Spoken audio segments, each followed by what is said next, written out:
Good morning. We are waiting on a quorum. We have 2 board members who are about 5 minutes away, so we'll start just as soon as they get here.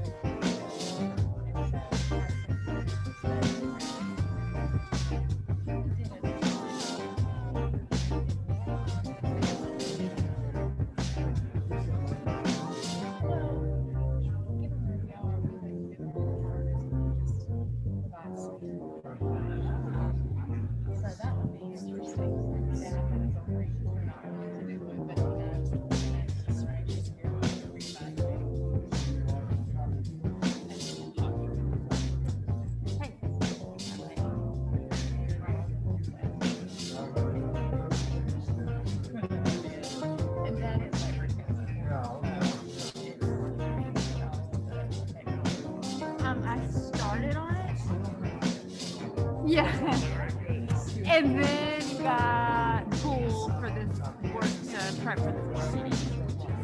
So it's still, you're in like, I feel like that's a step up. Yeah. Okay. So I need to go. This would be good time, right?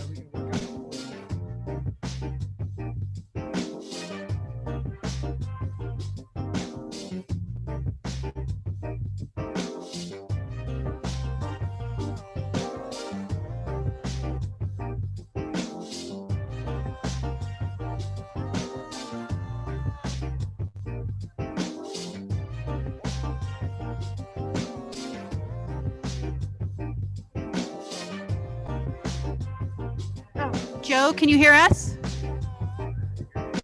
Wonderful. Thank you, Joe. Yes, sir. Thank you. The meeting will start in just a moment.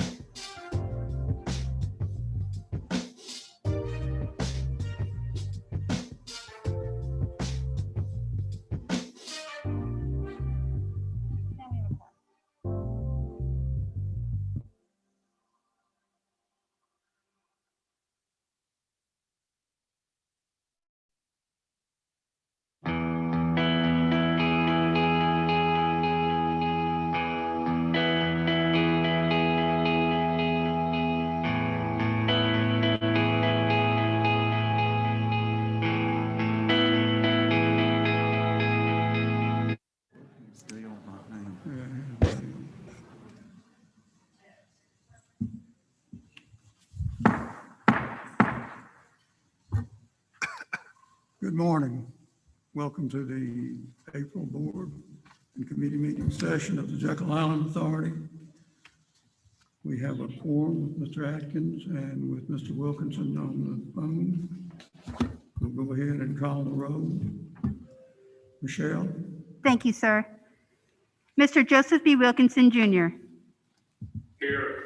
Thank you. Mr. Bob Kruger. Here. Mr. Bill Gross. Here. Commissioner Mark Williams will be along shortly. Ms. Joy Birch Meeks. Here. Mr. Trip Tollison will be absent today. Dr. Buster Evans. Here. Mr. Glenn Willard will be absent today. And Mr. Dale Atkins. Here. Sir, you have a quorum. Thank you. Let us state for the record that there is a quorum. We're streaming online on the JIA YouTube channel. There were 4 comments received online for this meeting, and I will read the names and subjects into the record. Steve Smith, Golf Master Plan. DC Skip Adamson, Appraisal, 5 Hayes Avenue. Mindy Egan, Noteworthy Improvements to the Island. And Michael Parker, Amphitheater. Board members have received full copies of all written comments.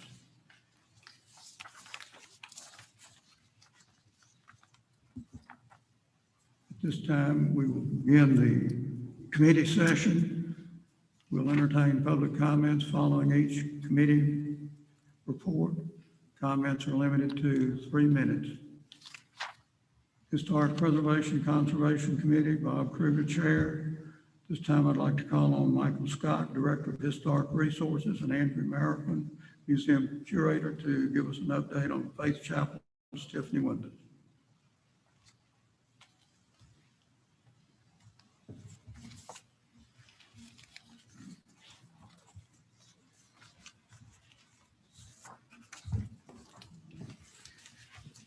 Good morning, everyone.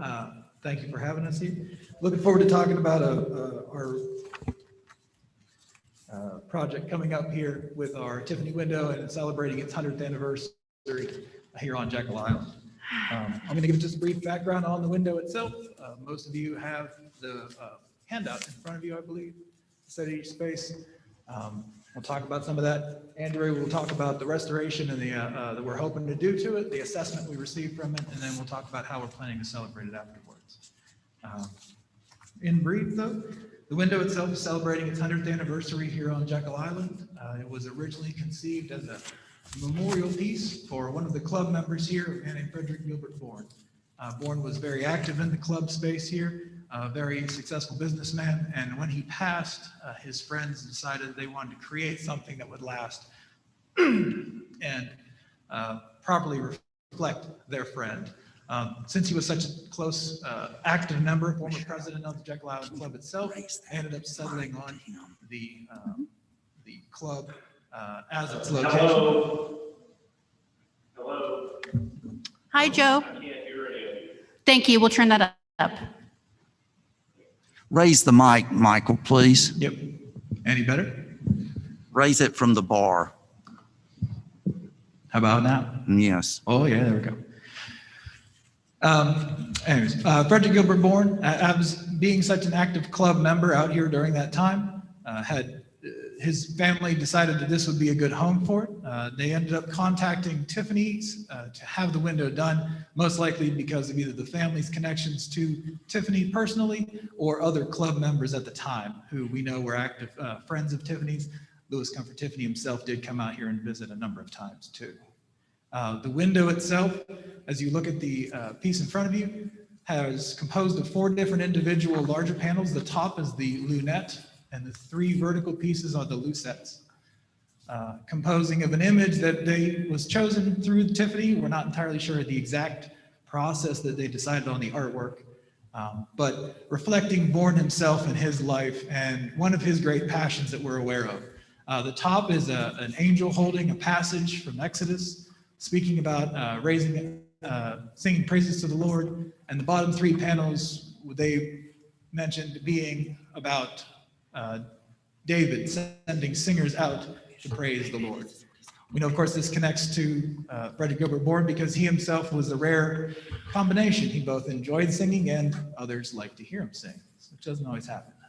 So from this piece here, we know Tiffany Ecclesiastic Shop was producing a huge number of glass works, but Tiffany himself would have come out of his retirement to oversee a portion of this. And Tiffany himself would pass away in 1933. With the window being installed in 1921 is definitely one of the later pieces that he's involved with. From its installation here on the island, we've been incredibly lucky considering that we've got roughly 100 years from that point until this year, just a few weeks ago, knowing that this is a coastal barrier island and the threats that we receive regularly from storms, wind damage, and rain. And the fact that the club era valued this so much and that the state park, even in its years, still saw this as a significant piece and kept hold of it and has preserved it so well to this point But again, much like the Armstrong window, some of you might remember from 15, 20 years ago, the assessment on work on that, these pieces are not created forever and are not impervious to the ravages of time. And so we're coming to this point here and found that the 100th anniversary seemed to be a fantastic opportunity for this. Thankfully, one of our strongest partners, Friends of Historic Jekyll Island, has partnered with us in this initial phase of the assessment of the window, helping us get this first step done, and we're looking forward to some of the later steps. But I'll hand this off. Andrea has been coordinating and driving this project for a while now, and she'll be able to tell you more about the details of it.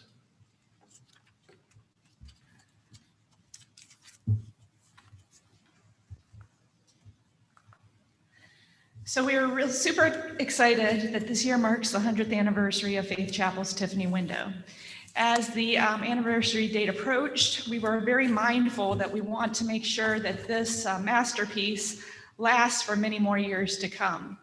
So with the help of the Friends of Historic Jekyll Island, we were able to bring in a stained glass conservator to update us on the window's preservation needs. Neil Vogel, who's pictured here, is a recognized expert in his field. He has taught historic preservation students, graduate students at the School of the Art Institute. He wrote the guidelines for the preservation and care of historic stained glass and leaded glass windows.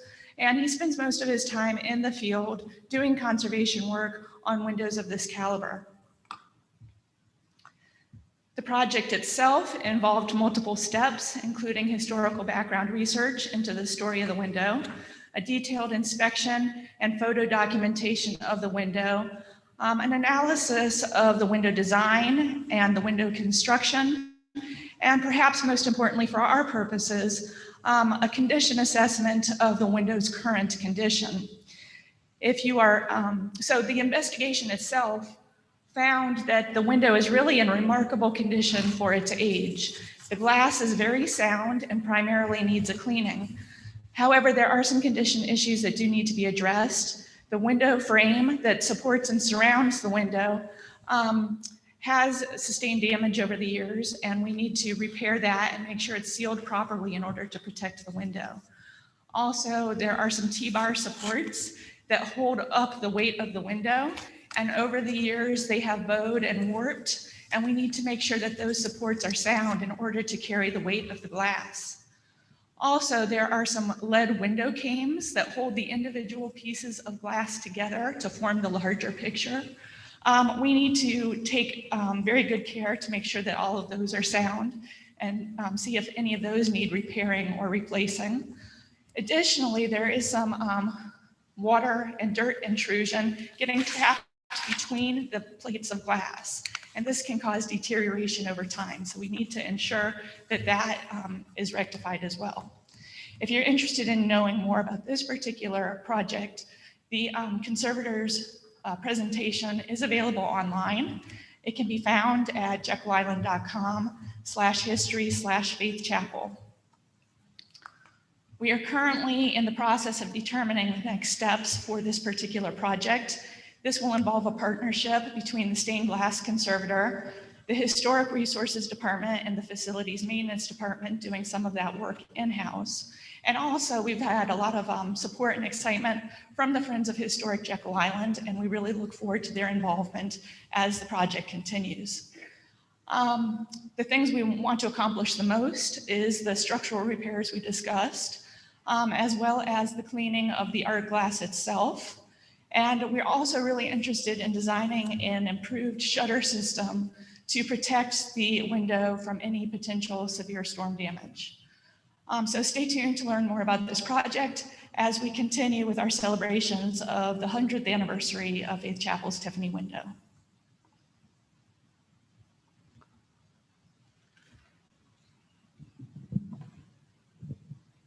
Slipping on me. Yeah, so I cannot speak highly enough about our work with Neil and Rehistoric, with our partnership and work with the Friends of Historic Jekyll Island here as a partner in what we're working on here. And internally, we've had fantastic support as we've talked and looked into the future of how we both preserve the window and how we celebrate the window from our facilities department and our marketing department. as well as, of course, internally in historic resources. Andrea had a huge role in trying to get the initial materials to Neil so he could properly view the window and put it in its larger Tiffany context. So again, cannot say enough. I recommend going to the website there, checking out that Faith Chapel window. It includes more than just the discussion with Neil. It is a beautiful timeline of Tiffany himself and the island.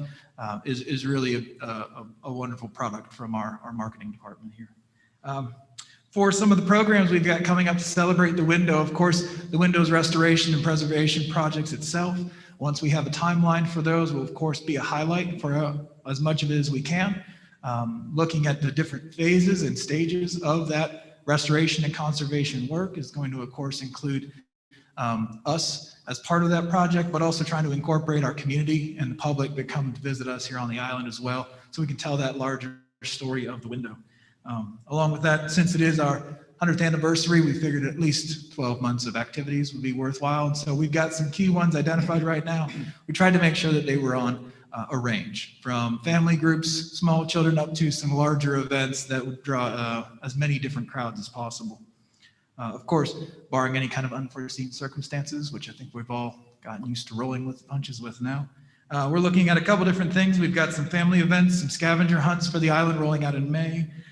It's biographical events focusing on Tiffany himself and his life, how he achieved and accomplished his work, and some stained glass projects working with both on-island individuals and some different businesses in the larger area who do stained glass work.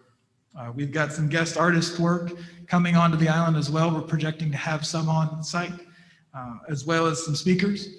Most notably, we're still trying to nail down specific dates and locations, but Jennifer Thalheimer from down at the Morse Museum of Art down in Winter Park, Florida. It is the home for the largest collection of Tiffany glass. She is their lead Tiffany curator, and she has agreed to be part of our celebration here. So we're looking for that in the fall, hoping everybody will have enough vaccines to get together and enjoy that kind of an event in person, hopefully. Also looking at some other partnerships with some art groups here, the Jekyll Island Arts Association, reaching out to do some kind of joint art project here, some kind of inspired art competition with them, seeing how other artists might look at Tiffany and how they're inspired from the work that he produced for us. Also, some just in general events, some preservation walkthroughs with the conservators, some talk about the religious history based on the event itself as well. We're looking for a lot of these more in-person events to be 6 months out or so, mostly because, again, much like Jennifer's visit, we're hoping to be able to really be able to bring the crowd in, have them really experience the art in person. It just doesn't do justice from photographs or online. So again, a large number of programs as well as just some fun ones, potentially a Tiffany art glass themed garden party of some type. And we do have on there, you can see on the back of your card, and as we have up on the screen, one of the quotes that's really driving a lot of our ideas around what kind of programming we're going to have. Louis Comfort Tiffany said that color is to the eye what music is to the ear. And so as we stretch that idea out and try to figure out how does that connect to things and how can we use that idea, that philosophy to develop new programs that'll bring folks in is really, again, it's a key driver for this. Thank you, Michael and Andrea, for that update on one of Jekyll Island's real treasures. Are there any comments or questions from the board? Hearing none, are there any comments or questions or any comments from the members of the audience? Thank you. Mr. Gross, Finance Committee report. Thank you, Mr. Chairman. I'll give you a brief synopsis of the March financial statements. Revenues for March were $2,142,748, which was $104,000 more than budgeted for the month. Year-to-date revenues reflect a $1.4 million variance from budget and an unfavorable $1.7 million variance from prior year to date. The locations with the largest variances from budget in February were parking, which was $122,000 better. The weather was great. Spring break had started. Both traffic counts and revenues were very positive for the month. Convention Center was off by about 60 grand. The center had 8 events resulting in $175,000 in gross revenue for the month, which covered 15 days with a total of 2,321 attendance. Campground continues to be strong. It was over budget in revenue by $46,000. Site rentals and concession sales continued to be better than budget, and the revenues reflect a favorable $363,000 from budget for the fiscal year. McCormick's Grill was off by $37,000, and of course it was closed operations on March the 1st, therefore revenues were less than budgeted. Closure comes with a reduction in expenses that will offset any negative impact to the bottom line. Special events were off by $48,000. Specifically, the Turtle Crawl revenues were budgeted in March, but will actually be recorded in April, so it's just a timing difference. Expenses for March were $1,678,248, which is $315,000 or 16% less than budget for the month. Year-to-date expenses were $2.3 million less than budget and were $3.1 million less than prior year-to-date expenses. The largest expense variances for the month were human resources, were lower by $77,000 due to vacant positions, both full-time and part-time. Repair and maintenance, excuse me. Repair and maintenance were $67,000 under budget, timing issue from earlier in the year. This will likely be spent by the end of the fiscal year. Contracts were lower by $85,000. The convention center staff is still on partial furlough, and the management fee is still being deferred. Net operating cash. Net operating cash income for March was $454,500, which is $419,000 better than the budgeted net operating income proposed of $45,264. The net year-to-date operating cash is $3.7 million better than budget and $1.4 million better than prior year-to-date income. The March traffic stats was 121,051 vehicles, which was 45,760 more than March of 2020. Year-to-date traffic count is 294,613, which is 52,287 vehicles more than the prior calendar year-to-date traffic. Hotel reports. Revenues reported by the hotels are $4.5 million, which is $1.9 million more than March 2020.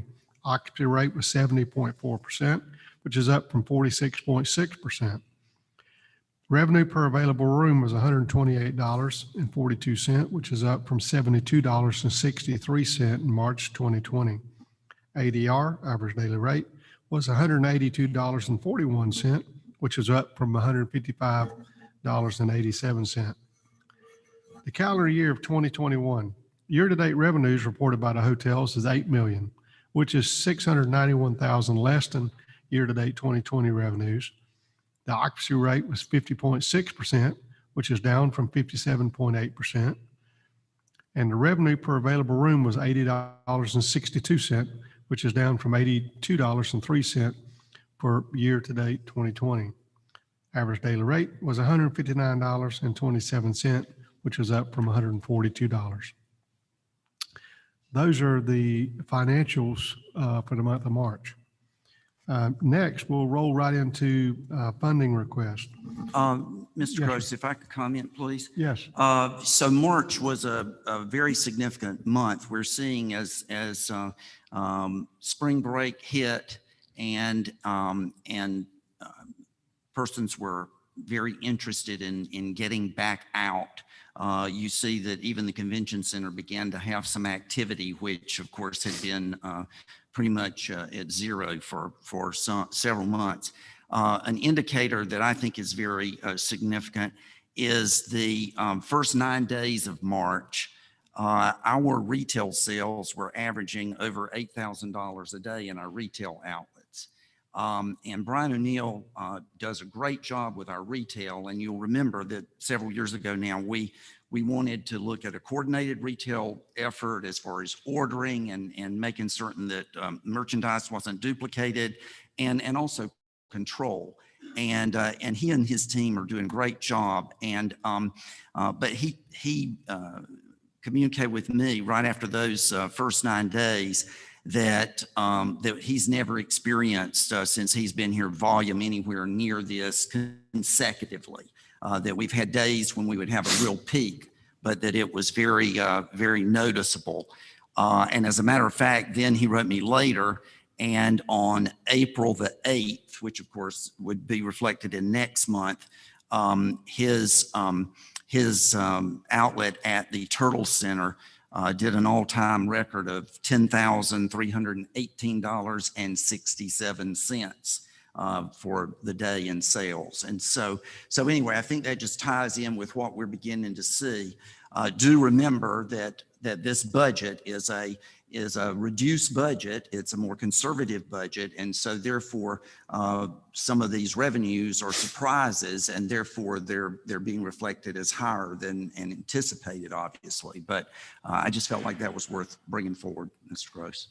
Good point. I think you could also kind of objectively look at the numbers and see that with the convention business still off, the slack has been picked up by, just call it more local traffic or vacation traffic instead of convention. Leisure travel. So I think that's a really good shift. People are wanting to come to good, clean air. Thank you.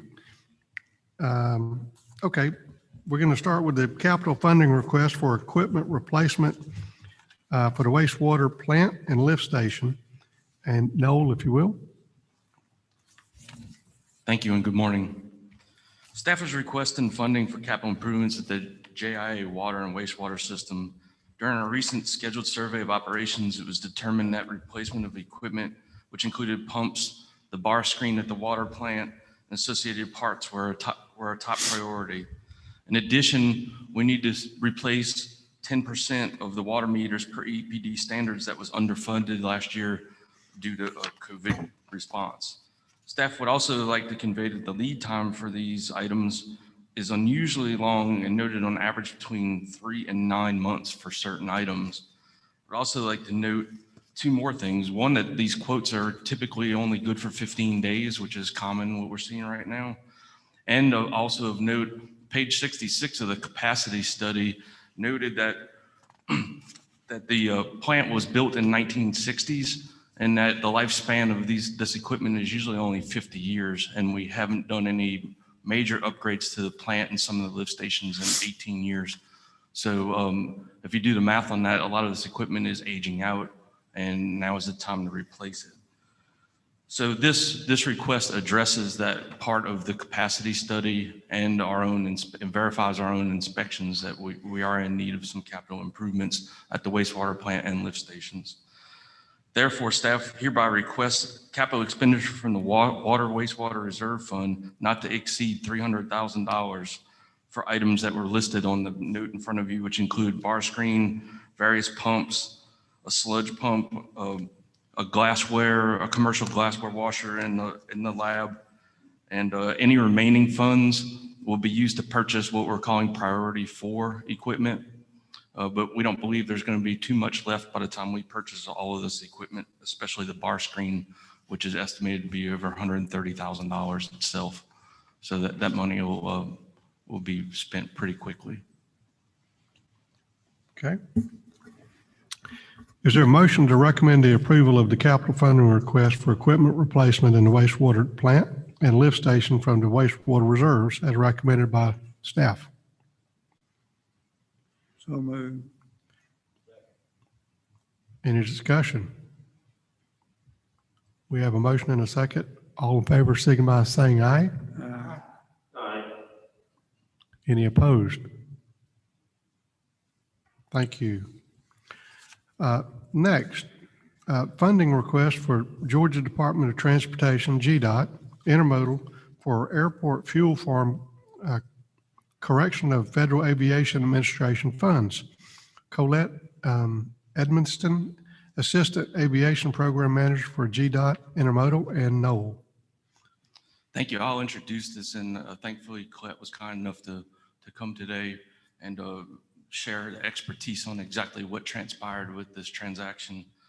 Staff was notified by GDOT Intermodal that the intent to proceed with bidding, construction, and funding for 8,000-gallon fuel tank, of which you've all heard about, on July 17, 2018. GDOT processed funding in the amount of $252,404.17 on April 17. The fuel facility was completed and accepted at April 14th of 2020 and has been operational, selling 13,792 gallons of self-serve aviation fuel for $59,873 in its first year of operation, which has been pretty good for such a small airport. Staff was recently notified that during a recent FAA audit of GDOT, 3 airports in Georgia received funding for fuel facility projects that GDOT possibly incorrectly qualified for the funding.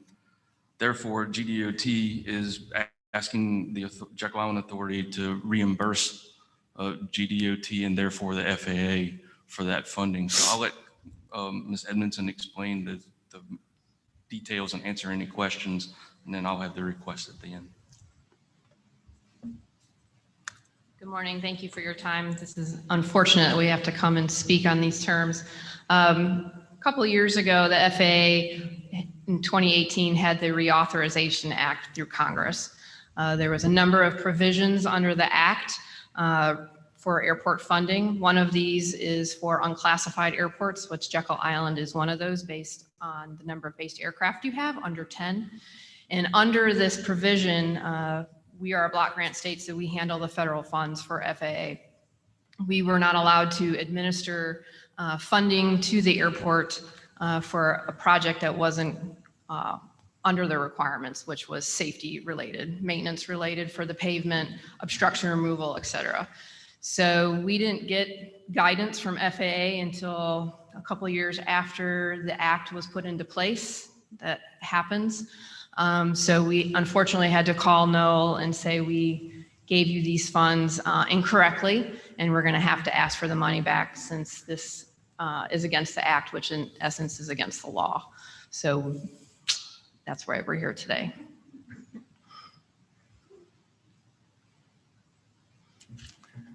Okay. Mr. Chairman, I have a question. Okay. My concern is there have been several improvement projects at the airport that y'all have approved over the past couple of years. Is there any possibility that that those projects are going to be, you're going to look for a clawback on those as well? No, those we have vetted through FAA because those are safety. You did the beacon replacement, airfield, electrical, lighting replacement. Those are all safety qualifiers. So we have received approval from FAA that those are all right. The fuel farm is revenue generating, so that is what kicked it back. Is there a possibility that you could look at funding something else for us as a result of this situation? Absolutely. So if Jekyll were to get 10 based aircraft, you would become what FAA considers basic, and we can either reimburse you back at 90% the cost of the fuel facility, or as Noel explained, we had a couple other airports in the state the same predicament happened to. We understand you're interested in a new terminal, and we'd be willing to help you with a construction of that terminal, and we would consider the fuel farm your local contribution. So it could be where you get the terminal at a cost of $0. Thank you. You're welcome. Very good. Okay. Is there a motion to recommend the approval of the funding request for the Georgia Department of Transportation Intermodal for airport fuel farm correction of the Federal Aviation Administration funds as recommended by staff? No. It's a tongue twister. We have a motion. Is there a second? Second? Second. Any discussion? All of those in favor signify by saying aye. Aye. Any opposed? Very good. Mr. Chairman, that concludes the finance report.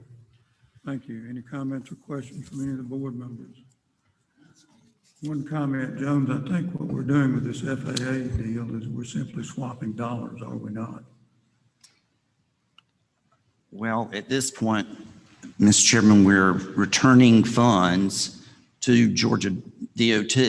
With a commitment that they would participate in other improvements at the airport, correct? With a strong propensity toward funding additional projects on Jekyll Island in the future. I actually like commitment better, but I don't see any head shaking no, so I'll take that as a yes. Thank you. Very good. Thank you, Mr. Groves. Any comments or questions from the public? Hearing none, we'll move to Human Resources. Dr. Buster Evans. Thank you, Mr. Chairman. Good morning. At this time, we're going to call on our Director of Human Resources, Jenna Johnson, to come forward so we can have an opportunity to honor one of our long-serving employees who's been a part of our golf operations. Hey there, good morning. How are you? We do have a retirement presentation, and I will tell you, and I think I tell you this every time, I'm always sad to see one of our long-standing employees leave, but certainly excited for the next chapter of their adventure. So Gary Brunson with the Golf Course Maintenance Department, he's retiring after 13 years and 9 months of service to the Jekyll Island Authority. And I actually have Aaron Saunders here, who's going to come up and say a few words for Gary.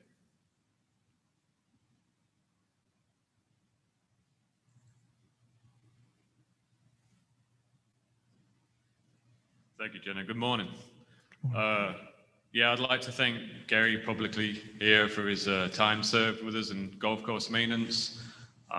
Just in recent memory with what we've been through for the last few years with the hurricanes, Matthew and Irma, Gary was a big part in the cleanup team and getting the golf courses back open in a timely manner. And I want to thank him for that. And not only that, but Gary is an avid golfer. So his attention to detail, knows what we're looking for. That's going to be greatly missed on the everyday setup and all the jobs that he does. So we want to thank Gary for everything he's done, and good luck in the future, and hopefully we'll see you on the golf course. Playing. Playing, not working. So, thank you. Certainly appreciate you. So Dr. Evans, Mr. Kruger, would you like to join us for a quick photo? This way.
Mr. Chairman, that concludes the report and business of the Human Resources Committee. Thank you.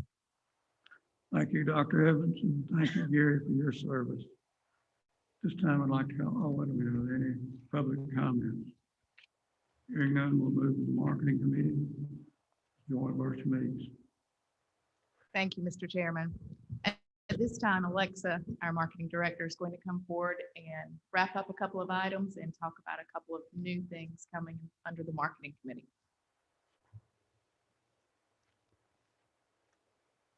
Thank you, Joy. Good morning. As Joy mentioned, I just have a couple updates to provide you all for some items that we are working on currently. It may feel like a lifetime ago that we talked about rolling out an annual island guide. We presented that to you all back in January or February of 2020. And certainly things changed a little bit. So we had transitioned a little bit from our intended expectation of rolling out an annual guide to essentially just a map. At the time, for the last several months, we've had just a map available on the island to visitors when they come. And that was intended to kind of cut costs and reduce printing costs for the time being. But now we are in a position to be able to roll out our annual guide again. And this will replace what was previously a quarterly guide. This will have larger descriptions about many of our businesses, as well as information about programming and experiences here on the island.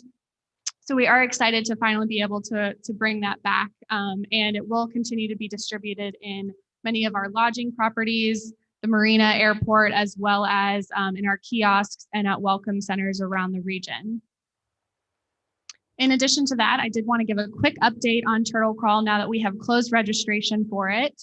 The race will be held virtually on May 1st, and we were very excited to see that more than 100 participants did inform us that they are planning to race here on Jekyll on many of the paths that we had outlined as great places to run. So we were elated to see that. In addition, we did have a total of 755 registrations, which I do believe we actually do have a couple more that have been continuing to come in as a ghost crawler, which is essentially an opportunity for you to sleep in on race day and still participate in supporting the Sea Turtle Center. So we had over 200 participants receive a t-shirt and a medal. And this year we had over 141% increase in donations to the Sea Turtle Center. So even though this year we had a virtual race, we're very excited to see that people were continuing their support of the center and the work that the center is doing. So we're estimating over $15,000 in donations raised for the center through those registrations. So very excited to see that. And last, I wanted to just quickly mention Summer Waves Water Park. It will be opening on May 14th. We're very excited about that. But we are rolling out, which I'm sure you all know because you've been approving funding requests, for a new attraction coming called Man o' War. So this is a 4-slide attraction. It's 2 tube slides and 2 body slides.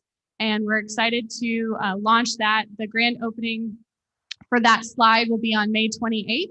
So you can come and feel the sting of the Man o' War on May 28th. And if you have any questions, I'm happy to answer anything.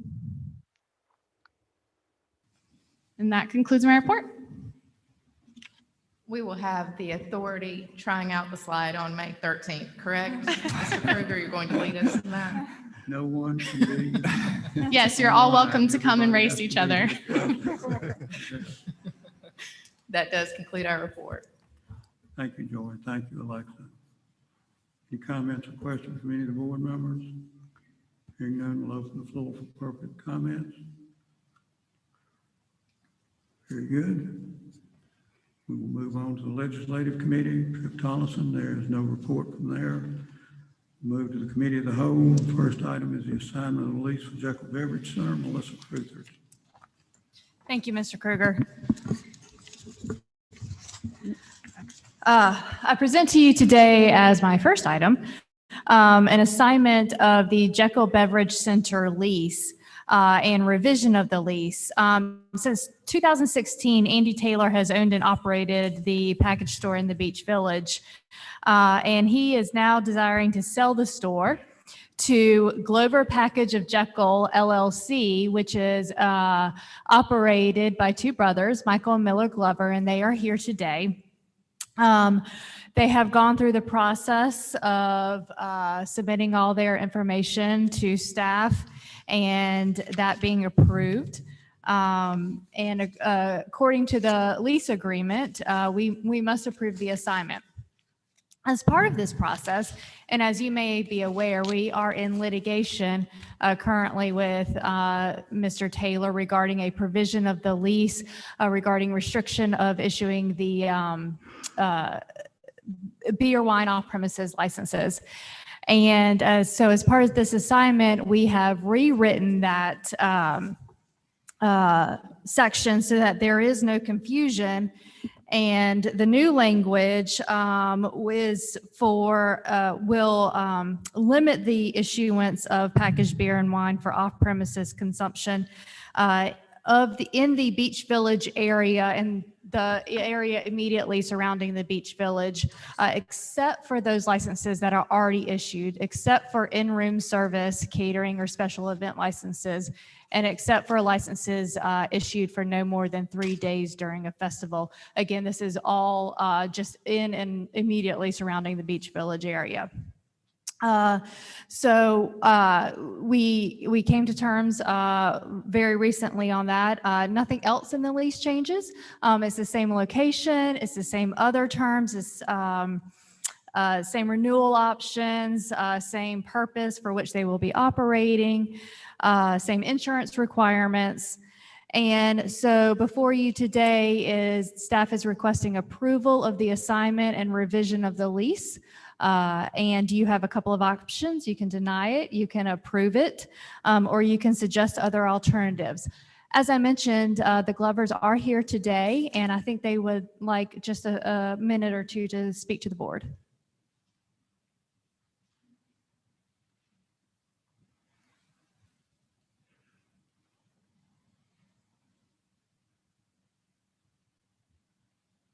Good morning, everyone. My name is Michael Glover. This is my brother, Miller Glover. We just want to thank you for hearing us today. We hope to run a successful business and be part of the Jekyll Island community. I'll be owning and operating the store, so I'll be here each and every day, and we hope that we get this opportunity. Thank you. Are there any questions? Is there a motion to recommend the approval of the assignment of lease for Jekyll Beverage Center and revision of the lease? So moved, Mr. Chairman. Have a motion. Do we have a second? Second. Motion and second. All in favor, respond by saying aye. Aye. Opposed, like sign. Motion carried. Thank you very much. Next Thank you. item. Thank you very much. Congratulations. Thank you. Look forward to having y'all as a business partner. Next item, request for proposal, RFP number 361 for code revision, Melissa Cruther. Melissa, may I just remind all board members, you're now in the committee of the whole, so that means all board members have votes in the committee of the whole. Thank you, Joe. Thank you. Last month, we came to you with RFP 361, which was a bid we put out to revise our code. And so we received 2 submissions of that, one from TSW and one from GMC. The evaluation committee evaluated the proposals. We had interviews, which were done via Microsoft Teams, which was wonderful.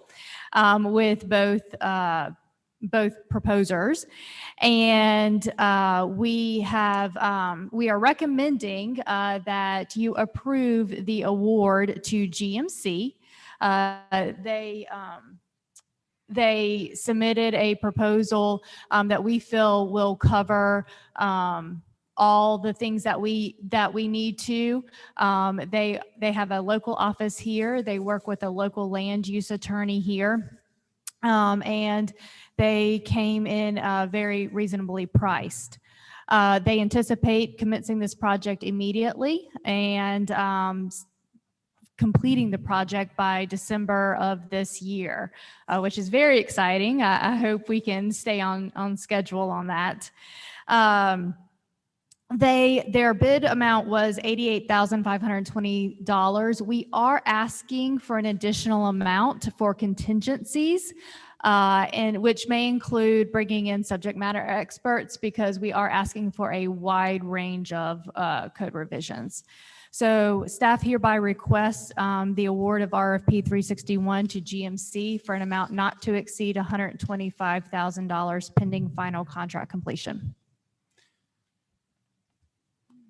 You've heard the staff presentation. Is there a motion to recommend the approval of the request for proposal number 361 for code revision, consideration of award and funding request as recommended by staff? We have a motion. So moved. We have a motion. Is there a second? Second. Mr. Gross, you second? Yes. Thank you. Is Is there any discussion? Mr. Chairman, I'd like to comment, if I could. The reason for the additional funding request is as Melissa said, we are looking at covering a wide range of ordinances, everything from updates of animal control to party houses, and also archaic language. And so some of those may be straightforward, but then others, when you get into either signage or trees or just a host of other items, there very well may be a need for resource personnel to supplement the consulting team. So that's the reason for this. I just wanted to clarify that. Thank you for that clarification, Mr. Jones, I might have missed this, but when is the last time that they've been updated, the codes have been updated, just in a general sense? Give me 1 second. I know we've updated several along, you know that, Right. but as a general overview, that's what Melissa's looking for now, because it's been several years. We have some language in the ordinance books that basically is archaic and certainly just unacceptable in today's terms. So it's been some time. This is the first comprehensive update in a number of years, is it not? Yes, sir. It was adopted in 1981 and recodified in 2012. Okay. Thank you. Thank you. Information. We have a motion and a second. Any further discussion? Hearing none, I call for a vote. All in favor, respond by saying aye. Aye. Opposed, like sign. Motion carried. Melissa, invitation for proposal, available infill lot for residential construction for 5 Hayes Avenue. Yes, sir. This is, can you hear me? Okay. This is, if you will recall, we have been updating you in the past month or two regarding the 5 Hayes Avenue land, where we obtained the property right before it went up to a tax sale, and then we demolished the house because of the condition it was in. And so we have decided that the best route is to issue an invitation for people to submit proposals to build a residential house on that lot. And we are opening this up to everyone, individuals who may just want to build a house for their family to live in. We are preferencing a single family home. This is, as it is titled, for residential construction. So we're not looking for a hotel or a condo. And it will be subject to the same lease terms as is currently there. So the rent or the lease paid to the authority is going to be based on, the same lease terms, which is 0.4% of the assessor's current year land value. In the RFP, we went ahead and did an appraisal for the property. And the reason for this is most lenders, as you know, will require an appraisal. And we wanted to get a good idea of what this land is. And I know a lot of people are gonna wonder that when they're looking at submitting a proposal. And we wanted to go ahead and give them this information. But we are not looking at just the money that the authority can receive from this. We want to look at these proposals and look at the totality of what they are presenting. So we're encouraging individuals to apply, like I said. Many homeowners in that neighborhood have started or already reinvested in their homes. And we want to encourage that revitalization in that neighborhood. That doesn't mean that we're looking for the most dense usage. Like I said, there are several single family homes in that neighborhood, and that's one of the things that we want to encourage. So once we decide on the best proposal for this, all factors considered. The process is going to be the same as any homeowner who needs to apply for a building permit, with the addition that it gets final approval by the board. We want to make sure that this is the best fit overall for Jekyll Island and for that neighborhood in particular. So we encourage individuals to read the proposal and simply follow the directions. So before you today for consideration is this invitation for proposal for 5 Hayes. We're looking for someone to build a residential house on that lot. And if I might add, Mr. Chairman, the reason that we are going through the process of an invitation for proposal is because once we realized that the best course of action was to actually demolish the home that was previously on the lot, we felt very strongly internally that it would make sense for us to have a widespread opportunity for anyone to propose on this rather than someone who just happened to maybe be first in with a proposal. And so that's the reason this is written in a formal manner as an invitation for proposal with a formal deadline.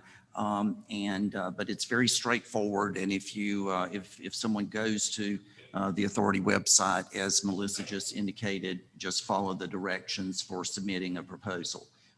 And so we think that with our having already demolished the home and also already accomplished, as Melissa said, the appraisal, it means that all the ingredients that someone needs to move forward are now present. Thank you. And it is subject to final board approval, correct? Yes, sir. Okay. You heard Melissa's proposal. There's a question, Mr. Melissa, is it going to be limited to owner occupant, or can a home builder bid on this? A home builder can, individuals can. And then build it like to build a spec house or something. Yes. Do you want to respond to that? It doesn't preclude a construction company, a general contractor from building a spec house. But at the same time, we want to make sure that individuals understand they are not precluded either. It is not just a development proposal. Do we have any suggestive language from like architectural design guidelines included in the RFP? Yes, sir, there is. There are, we direct them to our actual design review guidelines. We also ask for a concept design, including the total height of the structure, the height of each floor. We give them some, setback things. Parking is no more than 2 parking spaces per household. The accessory structures must not exceed the height of the home. So we're looking for concept designs that fit those parameters. It's everything that's in our design guidelines otherwise. Okay. You've heard the presentation by staff. Is there a motion to recommend the approval of the invitation for proposals number 1, available infill lot, residential construction for 5 Hayes Avenue? Do I have a motion? So move. We have a motion. Do I have a second? Second. Motion and second. Any further discussion? Hearing none, call for a vote. All in favor, respond by saying aye. Aye. Opposed, like sign. Motion carried.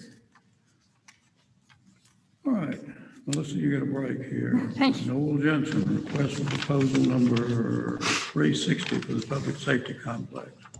Noel Jensen. Yes, sir. Thank you. On Friday, March 26th, JIA staff received 13 bids for RFP 360 for architectural and engineering services for construction of the Jekyll Island Public Safety Complex, which will house both the Georgia State Patrol and the Jekyll Island Fire EMS departments. With the 13 bidders, they were all reviewed by our review committee and carefully determined that per their individual rankings on the score sheets, that the top 5 bidders would be reviewed in person and submit an in-person proposal. Those top 5 bidders were Studio 8 Design, David L. Woodburn, Ussery Rule, Jericho, and Cogdell Mendrala. Per the RFP, they were interviewed in person. All interviews were completed the week of 4/12/2021, and the scores were tallied for each of the 5 presentations. The range of the presentations and the proposals was $117,000 to $292,500. The proposal that we've selected is Jericho Design Group in an amount of $152,500. This proposal lands in the middle of that range, and we've checked some references on them. And one of the references was a project management team that was instrumental in the construction of this convention center, and we received good responses. We also had Georgia State Patrol representatives in attendance at the in-person interviews. Carl Hutchinson, who is the Georgia State Patrol Director of Facilities, came down, and he was personally present, as well as was the post commander, Sergeant Chris Black, and Sergeant Rodney Rozier sat in on the in-person presentations and gave input and advice afterwards. So staff is requesting funding for the amount of $152,500 for Jericho Design Group to perform a facility needs assessment, schematic drawings, and final construction documents for the public safety complex. And staff is also requesting funding for preliminary geotechnical testing that will be given to Jericho Design Group, not to exceed $7,500 to be immediately completed by an engineering group in town.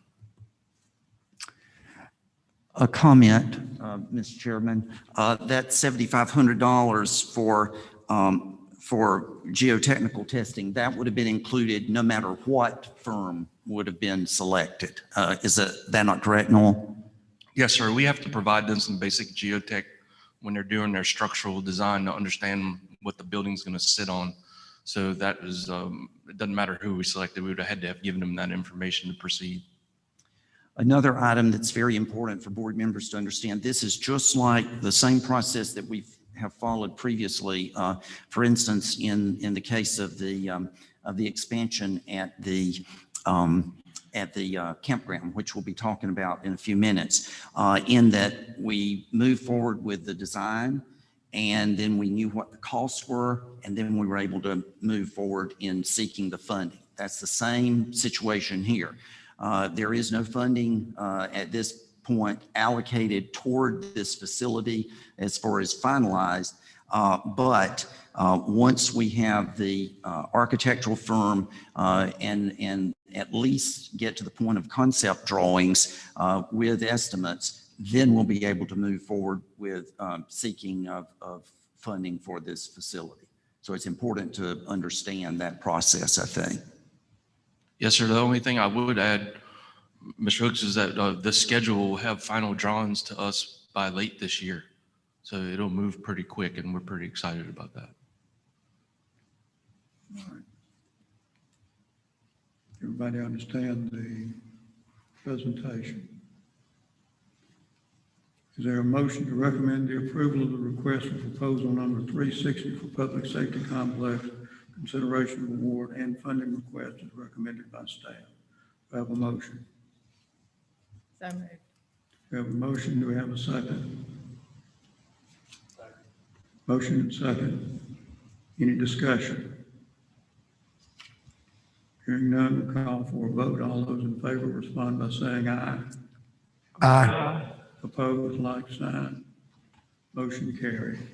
Thank you, Noel. Thank you, sir. Next item. Ordinance number 02021-2, rental of certain vehicles. This is the first reading. Jones and Melissa. Mr. Chairman, I'll just introduce this before Melissa gets into the details. You will remember that several months ago, maybe more than a year ago now, that we were concerned about scooters and the scooters that would be paid for with credit cards and just left all over the landscape, which has happened in many jurisdictions around the country. And so we addressed that, recommended that you address it. You did. And so we feel good about where we've been as far as that particular ordinance. This particular ordinance is also an attempt to address a situation that we feel like is beginning to be more pervasive than, and it's just kind of evolving all over the country now. And so Melissa has been doing a lot of research into this particular issue, and it's the electric bicycle issue. We've had bike dealers that sell both manual bikes as well as electric bikes express concern to us that there are some real issues associated with electric bikes and how fast they can go if the governor is adjusted. They can go up to 25 miles an hour. And obviously on Jekyll with our bike paths, that can become a very serious situation. Also, we've had bike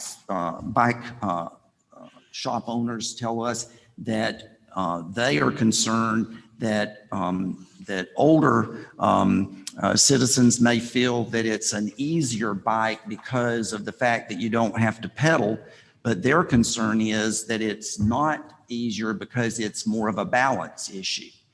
And so that has come forward. And then we've had discussions with the State Patrol, and they've expressed concerns about electric bikes and their proliferation and running into golf carts and persons walking, since we have multi-use paths for bicycles and walkers or runners, that this could be an issue. And so Melissa's going to then explain to you what we're recommending at this point. This proposed ordinance, which is just for a first reading, so no action needs to be taken, will limit the rentals of e-bikes on Jekyll Island or for use on Jekyll Island. So, you know, a bicycle shop here on Jekyll Island wouldn't be able to rent bikes here, nor would rent e-bikes here. Nor would someone off island be able to rent e-bikes for the known use of them being operated on Jekyll Island. It also prohibits tours of e-bike tours being operated on Jekyll Island. State law allows local jurisdictions to govern the use of e-bikes on shared use paths. And so that is what we are electing to do here. This would amend Chapter 8, Article 2, which is titled Rental of Certain Vehicles, to do what I just explained. Any questions or comments? Yes, Commissioner Williams.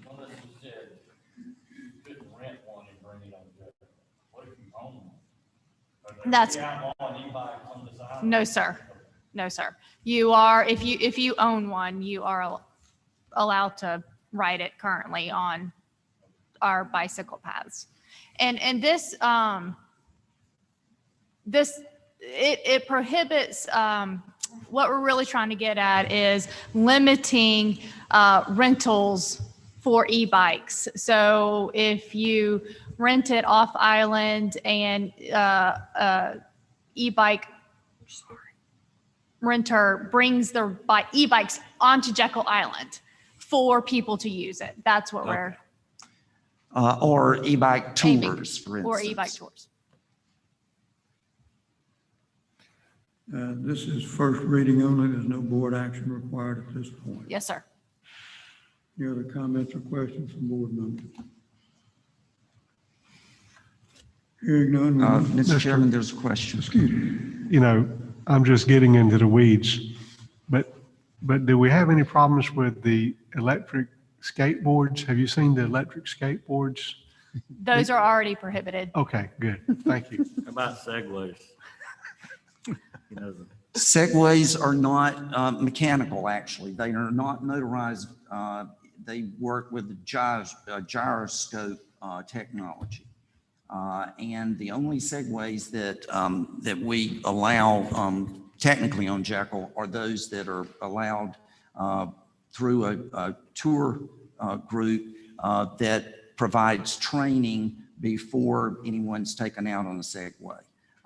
So that is a controlled activity as well. Our concern is obvious that, you know, we just don't want suddenly the bike paths to become roadways. And I think that's the whole thrust of this. Any other comments or questions? Hearing none, we'll move to RFP number 363 for Jekyll Island permitting, licensing, and lease/contract management software. Marjorie Johnson, our Chief Accounting Officer. Marjorie. Good morning. So with RFP 363, we're requesting proposals from software companies to automate some of our current processes for permitting and licensing, inspections, code compliance complaints. Software would provide the customer with the ability to complete and submit the permit online instead of completing paper forms and turn those in. It would also allow them to make the payment for the license fee or permit fee online, whereas currently they have to come into the office to pay those. Additionally, we hope to streamline the lease and contract management process with the software. Currently, we use Excel to do that. And as you can imagine, that gets a little difficult when you're trying to track expiration dates and specific contract terms, like renewal dates and lease rate increase dates and that kind of thing. So that's just a few of the benefits and efficiencies we hope to gain with the software. If you have any questions or anything, I'll be glad to answer those. Thank you, Marjorie. Is there any questions from board members? Marjorie, for this software package? Hearing none, we'll entertain a motion to recommend the approval of the request for proposal number 363 for Jekyll Island permitting, licensing, and lease/contract management software recommended by staff. Do I have a motion? So moved. Thank you for that motion. Do I have a second? Second. Motion and second. Any discussion? Hearing none, we'll call for a vote. All in favor, respond by saying aye. Aye. Aye. Opposed, like sign. Motion carried. Next item, resolution number R 2021-5 for campground bond project. Jones Hooks and Marjorie Johnson. Yes, sir, Mr. Chairman. We have some really good news today, and I appreciate the fact that Ms. Birch Meeks texted us one day and said, "Have you seen this?" And we had just been made aware of it, as a matter of fact, and that is that for House Bill 81, which was a fiscal year 2022 state budget request for a bond package, was approved. And the package includes $2.95 million for the Jekyll Island Authority for campground expansion. This didn't just happen. This has been something that we've been talking with legislative members now for several years. Some of you will remember that we actually started this process in 2017.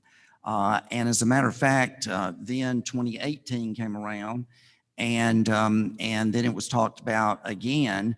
And then it was actually approved a year ago by the House, and it was on its way to the Senate.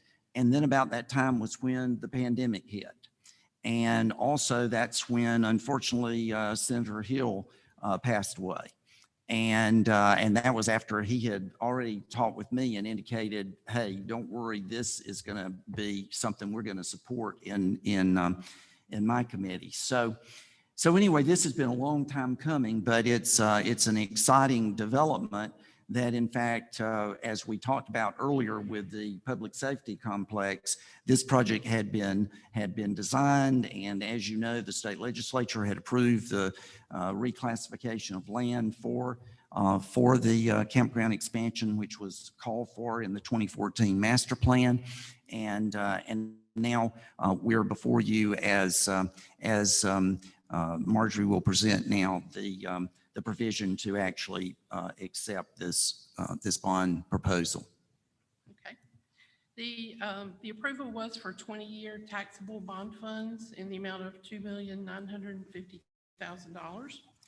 The proposed bond sale date is June 8th, which is coming up pretty quick. If the bonds are indeed sold on this date, the funds will be available approximately July 1st. So we would be able to get this project moving pretty quickly. This is the only bond sale that they're anticipating for the year. So it's pretty important that we get this in timely so that we can be included in this bond sale. And in our response to the request for sale of bonds, we did inform them that we had this project ready to go so that they know that it can move forward pretty quickly to try to get it on this bond sale. Resolution R 2021-5 resolves that the Jekyll Island Authority Board approves and authorizes the campground expansion project, and that they are requesting the Georgia State Financing and Investment Commission to issue bonds, State of Georgia general obligation bonds in the amount of $2.95 million for this project, and that the authority intends to use the funds for the purpose which they are issued, and that they understand that the funds being issued are federally taxable bonds. It also resolves that any prior bond fund projects are currently not being used for private use, such as on leased property and that kind of thing. And finally, it authorizes the executive director, the chairman, or their delegates to authorize and execute any documents and to take whatever action is necessary in connection with the issuance of the bonds by the GSFIC. So if there's any questions, I'd be glad to answer those now. Okay. Is there a motion to recommend the adoption of the resolution number R 2021-5, campground bond project as recommended by staff? I have a motion. So moved. Have a motion. Do I have a second? Second. Motion and second. Is there any discussion? Mr. Chairman, I would just like to note what an outstanding list of comparables are on the screen of state parks. Jones, would you like to comment? It's a joke. They're my state parks. I know they are. I know they are. And I was about to say, we appreciate the comparisons there, Commissioner. I do think it's important, though, that when you look at our park and you look at occupancy rates, that Jekyll Island can be as large as it is and have the occupancy rates that we do. So And I would be the first to admit this year, us being the only park system in our surrounding states to stay open during COVID, that our campground, when I say ours, Jekyll Island's campground normally outperforms. So I'm glad to see we're so close one year. Okay. Hey, just a comment, Jones. I've been talking with the RV consultant, and it's unusual for an RV park to have occupancy higher than 60%. Okay, just because, I mean, every weekend you'll be loaded, but during the week brings the average down. So to have an occupancy of over 90% or close to 90 is in any of them is really an outlier, which is good. well, and in our case, in the case of Jekyll Island, when we start approaching, when we get 80% or higher, we begin to hit the maximum, because with the number of trees that we have in the park, it becomes very difficult to to maneuver as far as reservations for the particular rigs, because they obviously have to be able to fit into certain spaces remaining then. And over the years, rigs have become larger. So, so when we begin to get into the 80% plus, we begin to max out. It becomes very difficult to have a space. And the commissioner is correct. This year has been a banner year for people wanting to get out and of course be within their own confines as well. So. Thank you. Thank Have a you. motion and second. Call for the vote. All in favor, respond by saying aye. Aye. Opposed, like sign. Motion carried. Next item, consideration of award for request for promotion, request for quotation, number 342, Jekyll Island sewer cleaning and mapping. Noel Jensen. Thank you, sir. On Friday, April 9th, the staff received 4 bids for RFQ number 342 for cleaning and mapping of the Jekyll Island sewer system. The 4 bidders were Enviro Waste Services Group, Southeast Pipe, Robert Civil Engineering, and Gulf Coast Underground. This may sound familiar because this is a rebid of a previous RFQ that we put out that was not awarded. And the reason why that was not awarded, we had 11 bidders at that time, and we had a wide range of delivery systems, which is not what we were looking for. And these delivery systems ranged from GIS to Google Earth type solutions. And not having an internal GIS system island-wide, even though we do have some GIS capabilities through the conservation department, we wanted more of a laptop, iPad-based solution, which would be a Google Earth type solution. So we rebid it with corrected language, and we received these 4 bids. So the award for these 4 bids will give us a product that'll clean and map our entire sewer system on Jekyll Island and enable somebody in the wastewater department or water department, if they're assisting, to take an iPad and go to a specific point on the map and know exactly where the water and sewer is and how far down the sewer line is, and be able to view a video of what the sewer line looks at that specific location that they're standing on.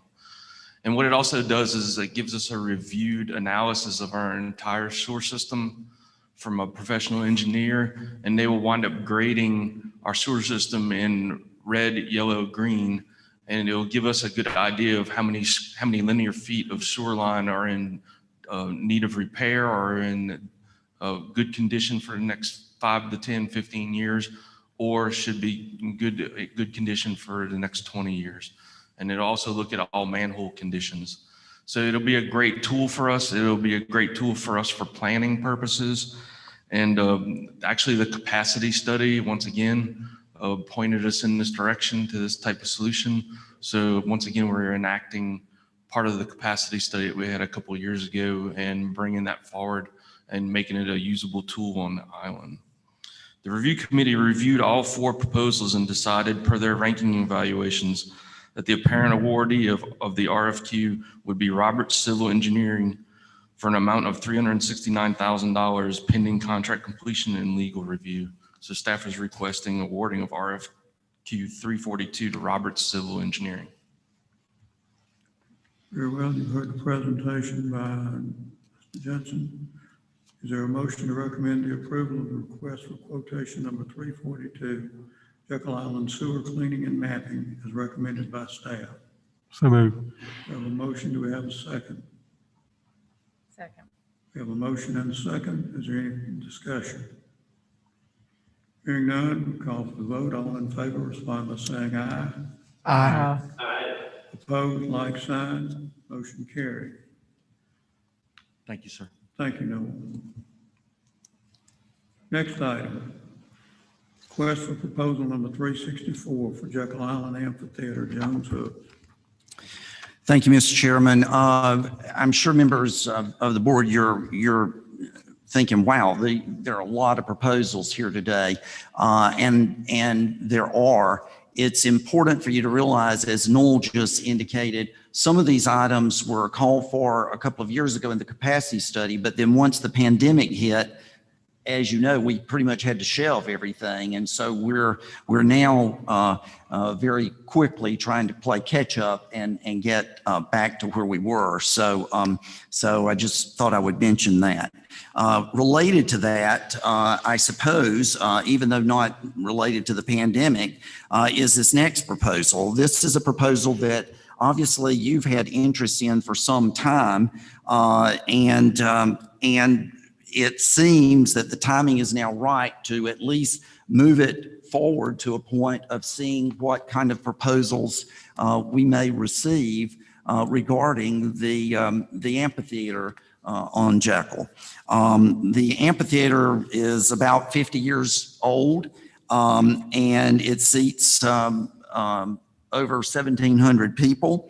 It's located on 3.49 acres, plus has 2.69 acres of adjacent parking. And we began talking about the amphitheater back in 2011. And it has appeared in several of the studies that have been done since then, such as the 2014 master plan and also the capacity study. We also did a structural engineering study, the authority did in 2012, just to look at whether or not the concrete in the bleachers and that sort of thing, whether they were structurally sound. Of course, then one of the hurricanes came along, Matthew came along and took out most of the staging. And so then our folks went in and we took out the remaining part of the staging and some of the areas that were so totally damaged. No doubt it will take some significant resources to bring the amphitheater back. But as we discussed this project, several of you with me individually, and it has always appeared on our long-range capital plan. But we also would always talk about it in terms of we needed to wait until we had the new hotel rooms on the island, because obviously you didn't want to have an amphitheater and no overnight guests to attend any productions there. Well, with the opening in June of the new Residence Inn and Courtyard, then the vast majority of all the revitalization first phase will have been completed. There's that one parcel that we're doing the marketing study on now, or that Leon Weiner and Associates is that you required, that's the last parcel there. So if you take that information and you take the fact that the stock market has been doing extremely well, even with the pandemic over the past few months or several months, we just felt like that it was time to surface a proposal, a request for proposal, to see what may come back. Before the pandemic, I had several meetings and discussions with representatives of different groups that were interested in the amphitheater. And it looked like that maybe there was some traction beginning to take place. But then once the pandemic hit, all of that went away. And so we do not know whether or not there'll be responses, but we think that it's appropriate to put forth an RFP and then to see what may result. And so the recommendation is that we issue RFP 364. There is no financial commitment at this time whatsoever from the Jekyll Island Authority for this project. And another item that is unusual about this RFP is that the deadline would be a rolling basis. In other words, we would just continue to receive proposals, and then whenever a proposal is received that seems to make to be appropriate and make sense from a standpoint of Jekyll Island, then we would bring that forward for your consideration. Melissa, would you like to comment on that? No, sir. Okay. So the recommendation is to issue a request for proposal number 364 for Jekyll Island Amphitheater on a rolling basis as far as the deadline.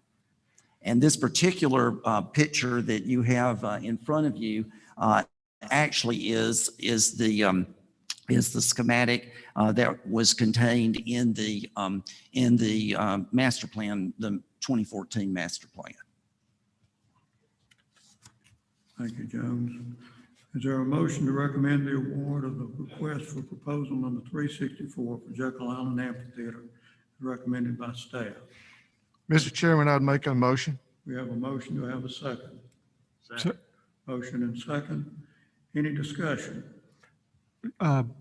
Jones, if you would remind me or remind us, what's the approximate capacity of that amphitheater? It's at least 1,700. And earlier discussions with interested parties had indicated a very easy process to increase that capacity to about 2,200 or so. And I think that's a sweet spot, is that you basically need over 2,000 seats. And I think that is certainly achievable. Thank you.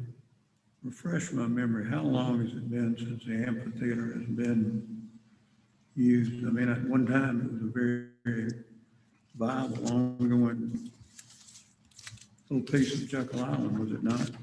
Yes, sir. I have that date somewhere, the last performance. Let's see. Andrea, you're in the audience. You might answer that for me. 2004, 2005. Okay, thank you. All right, we have a motion and a second. Is there any other discussion? Hearing none, we'll call for a vote. All in favor, respond by saying aye. Aye. Opposed, like sign. Motion carried. This brings us to the Executive Director's report. Mr. Hook.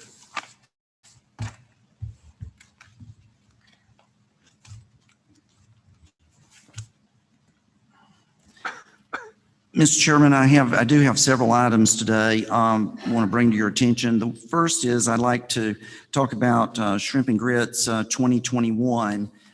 In your blue folders, there is a discussion paper about Shrimp and Grits. And the staff, we have done, have had several internal meetings recently looking at Shrimp and Grits and looking at the lead time that we usually are allowed for planning of the Shrimp and Grits Festival. I'd like for Nancy and Alexa to come to the podium, please, because obviously Nancy has been kind of the face of Shrimp and Grits for several years now, and she knows more about how long it takes for the planning to take place than anyone actually. But I think a couple of things are important before these ladies speak. And one is that there is a misunderstanding frequently that the Jekyll Island Authority makes a lot of money off of Shrimp and Grits. We do not make money off Shrimp and Grits. We basically try and break even. Shrimp and Grits was designed as a festival actually to put heads in beds on the island. Obviously, Shrimp and Grits over the past few years has really become a premier festival known throughout the Southeast, receiving many awards as a result, especially of Nancy's efforts there. And so it's a high caliber event. It requires many sponsors in order for us to be successful. But beyond financially, there are some other issues that are still problematic, such as transportation. Shrimp and Grits, as you will remember, is a festival where basically everyone who attends is bused. They're bused from the airport to the actual historic district or festival site.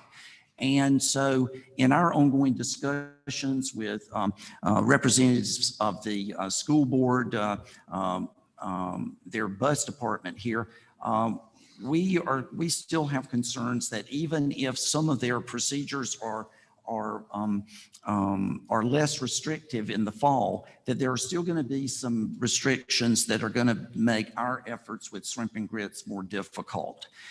The other component that is beyond transportation and is beyond financial and is actually beyond even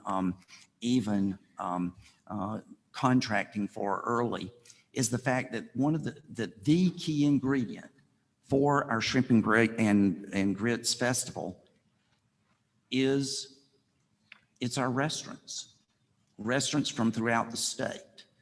Historically, what we've done is we've had competition within the state the state tourism districts, and they have selected a restaurant that then comes to Jekyll Island to compete in the Shrimp and Grits Festival.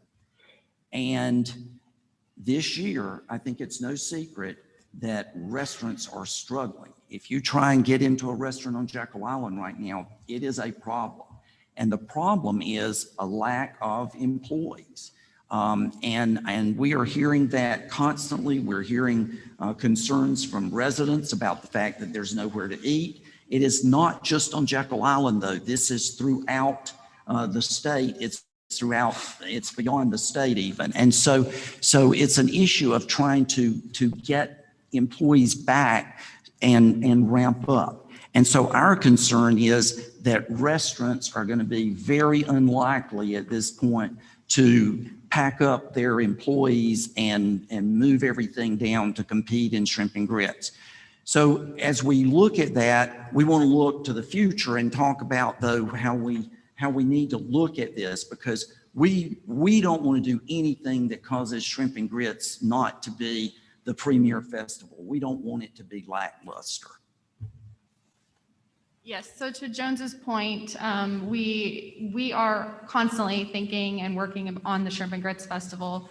Even though it happens in one weekend, it really is something that we plan for all year. We begin talking about it the Monday after the festival ends. We begin planning for the next year. So we have, over the last several months, been in touch with many of our sponsors that are involved in both financial contributions and certainly providing assets needed for the festival. So we've had conversations with them. We've also had conversations with many of the businesses that participate. And as Jones mentioned, the essence of the festival really is the restaurants, both in the cooking competition and in the Shrimp and Grits vendor area. And after those conversations with them, there really is not a firm commitment that we can get because of those concerns from staffing at the restaurants. Their ability to kind of pack up and come to the festival in November is not something that they can commit to at this point. And then many of our sponsors, unfortunately, did their budgets several months ago for this year and had to cut funding for events and for activations in general, because they have not made that transition back to those activations. And so that long lead time really prevents us from being able to make those commitments at this point. I know Nancy, she's had many conversations. She has a great relationship with a lot of those partners.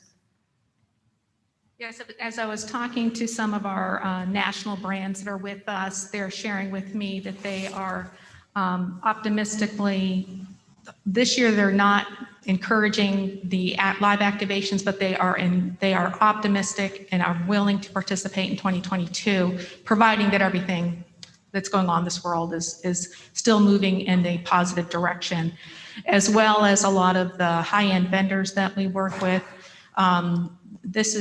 We are lacking in a lot of funding for the event, and the Shrimp and Grits Festival, not only has it won Best Festival in the Southeast over 3 times, it's magical. We have a brand for it, and we do not want to hinder that brand. Yep. And as in really capitalizing on what Nancy said, if you aren't aware, next year or this coming festival will actually be the 15th anniversary for Shrimp and Grits, and it's something that we feel confidently should be acknowledged and be celebrated, and certainly something that we want to do that's justified in continuing that level of excellence that the festival has become known for. So understanding that was some of the factors that we had to take into account in evaluating whether or not the festival would be able to continue in 2021 to that caliber. Mr. Chairman, the next festival will be the 15th annual. And we really would like for the 15th annual to be a wow event. The 15th annual, if it takes place in 22, will also be during the 75th anniversary of Jekyll Island, the purchase of Jekyll Island by the state. And so we are already looking toward the future. And so in no stretch of the imagination should it be interpreted that this would be the end of shrimp and grits, because that is not the case at all. But we do think it is a prudent decision to wait and hold the 15th annual in November of 22 rather than this year. We have had discussion with Ms. Birch Meeks as chairman of the marketing committee, which of course this department falls under, and we have also had discussion with the governor's office about this recommendation. And we're excited about other activities that are coming back and coming back strong. It's just this one with the restaurant component and the long lead time is problematic for us. But as you've already heard from Alexa earlier, the turtle crawl event has taken off greater than usual, even with participants on the island. And I'm also pleased to announce to the board, we have already signed the contract for the 4th of July fireworks on Jekyll Island. We can move forward with that. That does not involve these components that we have been talking about in the past few minutes about that are involved in shrimp and grits. And obviously then we are excited that the convention center is beginning to come back strong too. There were 2 groups in the convention center last week, and that's the reason behind her mask. Allison is smiling, I can assure you. So that's our recommendation to you, Mr. Chairman, and I don't know if you actually want to vote on it or if you may have more discussion or questions. I don't know that we necessarily need a vote on it, because if we're not going to have participation from the sponsors, we're not going to have an event anyway. Joy, is there any comments you'd like to make? I would only echo what Jones and these ladies have said. I think it's a wise decision, given the circumstances under which we are falling. I think our staff has gone above and beyond in the past year with what we have experienced, and to ask them to go even further, because they put in a lot of hours with the shortage of the restaurant participation. I don't think we could meet that gap. And again, with sponsorships lacking, I think it's a wise decision for us to postpone, maintain the caliber of excellence of this event, and look forward to the 15th celebration next year. And I would encourage other board members. The excellence of the event is very well taken, and I don't think anybody, staff, board, public, wants to attend a less than stellar shrimp and grits. So unless there's some other contra opinion from any of the board members, we'll just move ahead and pray for a good pandemic result in 2022 and see the return of shrimp and grits then. Thank you. And I will mention, Mr. Chairman, that we, in the proposed budget for next year, you will see monies for shrimp and grits, and because we want to continue working toward that fantastic festival, which will be the 15th annual, even though technically the 22nd would fall into the next year's budget. So So just be on the lookout for that. We appreciate your support on that. We think it will be a good decision, but we also are excited, as I've indicated, about these other activities that are moving on and about the fact that leisure travel is booming on Jekyll Island right now. One other thing that I should mention, and Alexa and Nancy have been in touch, and Kate, with our hoteliers. And the hoteliers, they are not that concerned this year about shrimp and grits because they have so many favorable bookings as far as leisure travel and weddings. And so we think that we're going to see an outstanding year by all indications, and the numbers have already begun to show that. So we're excited, and stay tuned for a big 4th of July as well.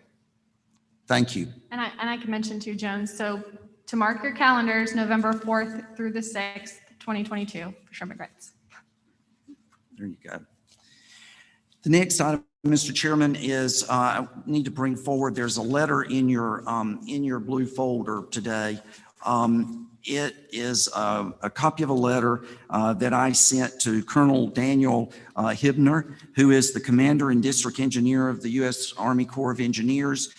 This letter is as a result of concerns about dredging that will be taking place or is scheduled to take place during the height of turtle season.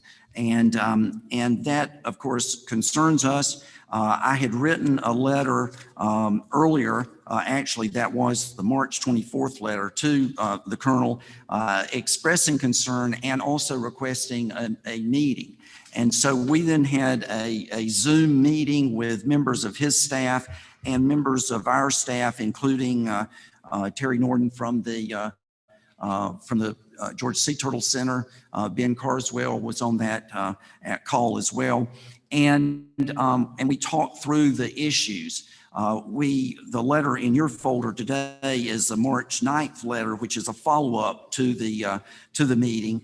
And our concerns basically center around the fact that that we're concerned about dredging during turtle nesting season. We also are concerned that there's no compensatory policy as far as reimbursement for any turtles who may be injured and who may then end up at the Georgia Sea Turtle Center for rehabilitation. And we are concerned about the commitment as far as how the decisions will be made as far as when to stop dredging based on any kind of situation that may occur as far as sea turtles being retained in the dredge. So those are the major concerns. We have expressed those to the Army Corps of Engineers. Commissioner Williams, I know that that DNR was an agency that they indicated to us that they had been in touch with as far as the Corps communicating their policies and the studies that they are using in order to make the decision to dredge during turtle nesting season. Part of the issue is that there are other endangered species as well that such as the right-back quail, which they are also trying to protect. So there are issues. Ben, would you like to comment on this, please?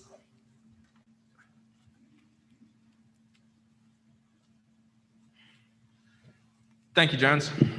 Yes, quickly, I would just build on that and say that the federal policy change that's set in motion by the biological opinion from NOAA has raised these concerns for us. You know, I don't think anyone could say with certainty that that more sea turtles are going to be harmed for sure because of this, but I think it's clear that that possibility exists. And because we operate the Georgia Sea Turtle Center, we absolutely have a responsibility to maintain strong situational awareness of what underpins these policies, what the consequences could be, and be informed. And so that's the purpose of these discussions we've had with Army Corps personnel and ongoing information gathering that I'll continue to be involved in along with our Georgia Sea Turtle Center personnel. So certainly the potential impacts to other endangered species, not just North Atlantic right whale, but also in fish species listed under the Endangered Species Act, Atlantic and short-nosed sturgeon, which are resident in our waters, are a real concern. And I do believe that the federal policymakers are engaging in a good faith effort to balance all of those concerns.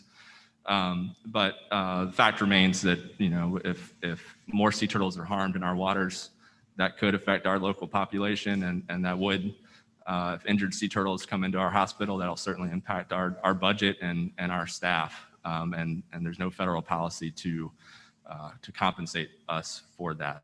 So that's why we've raised the issue. And is there anything else you'd like me to touch on, Jones? There's a question, Mr. Chairman. Is there any documented sea turtle injury based on dredging in Amelia Island or the Brunswick River or Savannah, any of those dredging activities? Certainly,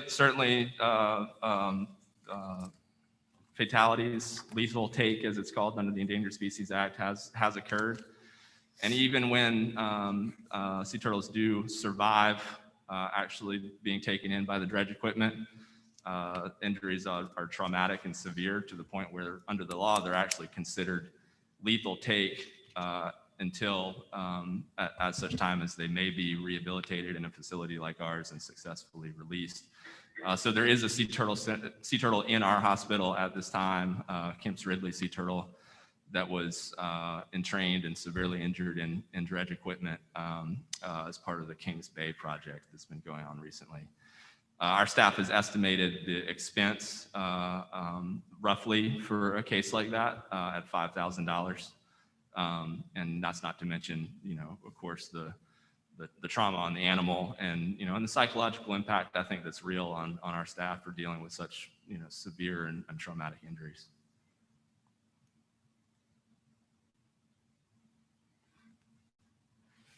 Mr. Chairman, I don't know if there is any other action that you feel appropriate, but this is an update as far as what we've done up until now. I think you've taken appropriate action thus far.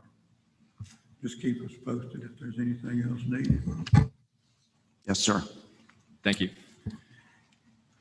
The next item is a grant, and the Jekyll Island Fire Department was notified of eligibility to receive a non-competitive grant from the Georgia Trauma Commission.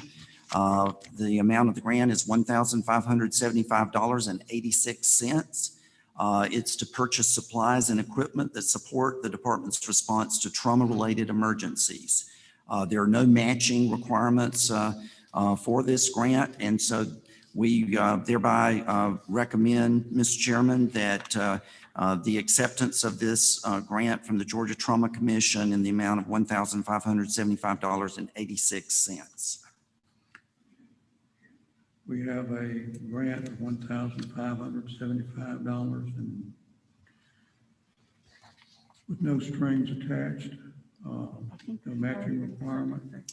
Mr. Chairman, my correction, the grant, actually, you had voted at the last meeting to accept it if it were received. So if you've already voted, I'm just updating you on the fact that the monies have been received and this is the amount. So my apology for that. Thank you. Correction is noted. Just two other quick items, Mr. Chairman, under my report.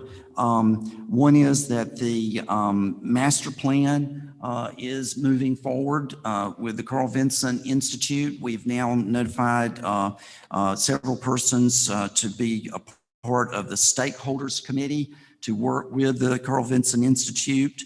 And then there will be a review committee that will be appointed to work with them later in the process. But the master plan process is moving forward. Another item, And that I really hate to bring to your attention because we're going to miss her. But Michelle is going to be leaving us. She and her family are being, her husband's being transferred. And so they're all going to be leaving us and going to Maine. And so Michelle, of course, is used to cold weather because she's originally from Alaska. But she has been a great credit to my office and to this board, and we are definitely going to miss her. Her last meeting with us will be the June meeting. We certainly will miss Michelle and be hard to replace. We hope that you have enjoyed your time here with Jekyll Island, and we wish you the best in your new adventure in Maine. Thank you so much. I appreciate it. Mr. Chairman, that concludes my report. Thank you, Mr. Hooks. Chairman's comments. We have a lot going on, both large and small, and we continue to see progress on Jekyll Island. I'm proud of the efforts of our staff and our board in accomplishing a lot here. Mr. Wilkinson, would you like to add anything? Well, Bob, thank you so much for once again serving as chair. I apologize, but I'm sure you all can understand. I'm not an orthopedic surgeon, but I'm sure know some good ones. That's what we're doing up here. And I look forward to being home soon. Thank you. Our best wishes go out to Pat for successful recovery there. We'll now open the floor for public comments. Please note that your comments are limited to 3 minutes per person. Yes, Bev.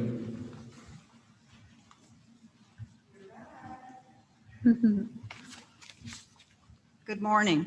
Beverly Hopkins, and I'm a 14-year homeowner and resident of the island, and prior to that, a longtime visitor. Just a couple of things. I wanted to say thank you to Jones and the JIA for getting ahead of the e-bike situation. We do have some that are owned by residents. We have a number that are being brought by visitors. And a 20-mile-plus-hour vehicle out there on our busy bike paths is not a good idea. So I appreciate you getting on top of that. I would like to encourage that you also look at beefing up whatever ordinances or regulations we have about individual golf carts that are being brought onto the island. They're not only being delivered by rental companies, but a lot of individuals are bringing them. What I'm seeing in the last few years is an explosion of these and an explosion of ones that do not appear to be road safe.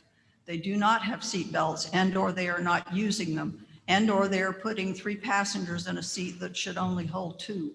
And I'm talking about small children in a lot of cases, bouncing around on the back of a golf cart.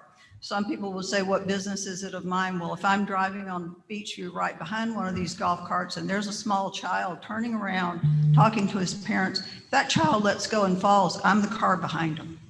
So it does become, it's a serious safety issue, and it just, like I say, it's exploded the last few years. Also, I won't be here for the working session this afternoon on the golf course plan, but would like to encourage the board to remember Jones and members of the staff often talk about the visitor experience on Jekyll. Remember, there's a resident experience on Jekyll as well. There's about 500, 600 of us that live here full time. We're competing with space on the bike paths. We're watching the safety issues of a causeway being backed up, both directions, not just coming on the island, but going off the island. You should see what happens when a thunderstorm happens on Jekyll.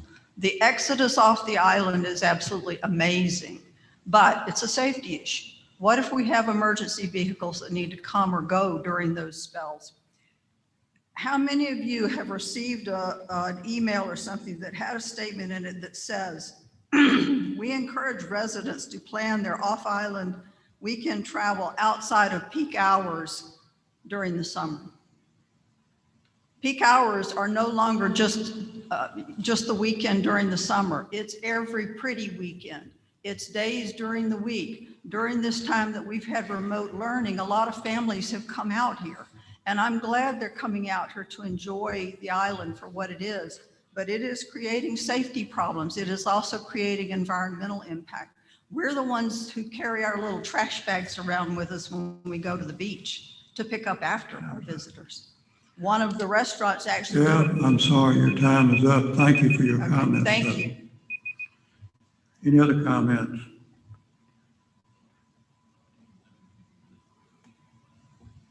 Would you please identify yourself? My name is Jim Sherry. I want to thank you. I've lived through the renaissance of our wonderful island for the past 22 years. We all can agree it's been a wonderful but challenging transformation. We have lived through many successes and a few failures. You, the present board members, are being asked to consider a proposal to drastically overhaul the present golf courses on this state park. I must let you know, I am a confirmed golf junkie. I live on the Golf Channel. I play golf many times a week. I have 4 golf magazines, watch countless YouTubes. I've played Pebble Beach, I've played Kiowa Island, I've played Scotland and Ireland.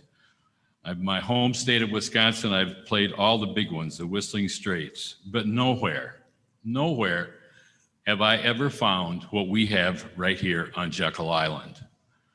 3 of the most beautiful golf courses that you could ever ask for.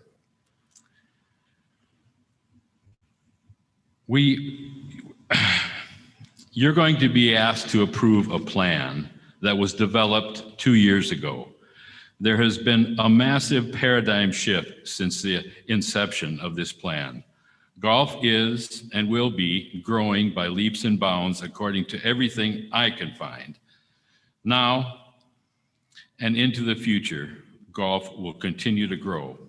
I feel you are being asked to approve a plan that now contains poor and outdated data. Please remember, once you choose to destroy any parts of any course, it's gone forever. In your deliberations in our beautiful state park, please keep the average Georgian foremost in your minds and hearts. Don't destroy what we have on our island. Keep history alive. And please don't Saint Simonize our island. Thank you. Thank you for your comments.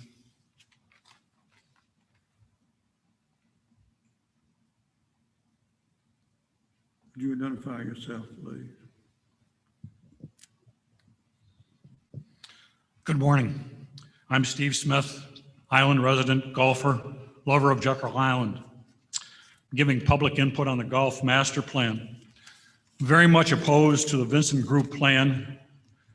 Violates the spirit, atmosphere of Jekyll Island that supports historic preservation. The proposed master closes, bulldozes, gone forever, the Great Dunes 9-hole course. Jekyll exemplifies the spirit and the beauty of nature. The master proposes to close the back 9 of Oleander, the prettiest, most famous, best golf walk on the island. The plan calls for selling leases to developers to build retail shopping center and senior housing in that beautiful nature spot. Raising money by selling leases for golf course lands for development like those, or the hotel restaurant proposed for the golf driving range is just wrong. It's very un-Jekyll-like. The proposal for the master is to close 27 of 63 holes of public golf, keeping only 36 holes for a long period of time. This will ruin golf on Jekyll, deny those people who love the 9-hole course and historic play the right to play. The pandemic, as Jim Sherry pointed out and others have pointed out, has led people to change their lives. They're certainly rediscovering golf and nature. We have many new members who've come and joined because they can get out of the house, and many of them are coming because local courses that were in competition with us have now raised their prices enormously. The proposed master plan is very unpopular with Jekyll golfers. I have here, I'm going to give to Mr. Hooks for the board, a petition signed by over 130 people, golfers, island residents, island guests, Brunswick, St. Simon residents, golf course workers, friends of Jekyll Island. The petition reads, "We, the undersigned, do hereby petition the Jekyll Island Authority and its executive director to not include in the Jekyll Island Master Plan the following: the sale or leasing of any current golf course land to developers for the building of senior housing, hotels, or shopping centers, the closing of Great Dunes, Oleander, and Indian Mound golf courses." Mr. Coogan. Time's up. Thank Bring you you for a your petition. comments. Any other comments? Hearing none, that concludes the committee session of the board. We will take a quick 5-minute break and reconvene back in full board session. Thank you.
I'm going to go find her.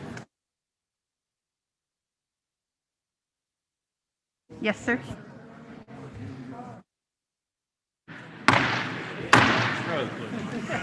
Is Joe still on the phone? No. If you will continue your private conversations at a later time, we'll commence the board meeting session. The April 20th, 2021 board meeting of the Jekyll Island Authority is hereby called to order. We'll call a roll to ensure that we have a quorum. Michelle? Thank you. Mr. Joseph B. Wilkinson Jr., are you still on the phone? I believe he has departed and he'll be counted as absent. Mr. Bob Kruger. Here. Mr. Bill Gross. Here. Commissioner Mark Williams. Here. Ms. Joy Birchmeeks has left. Dr. Buster Evans. Here. Mr. Glenn Willard is still absent. Mr. Trell Tollison is still absent. Mr. Dale Atkins. Here. Sir, you still have a quorum today. Thank you. First item of business, minutes of the March 16th, 2021 meeting. You've seen a copy of the minutes and any additions or corrections. Hearing none, do we have a motion to approve the minutes of March 16th, 2021 board meeting? So moved. We have a motion. Do we have a second? Second. Motion and second. All in favor, respond by saying aye. Aye. Opposed, like sign.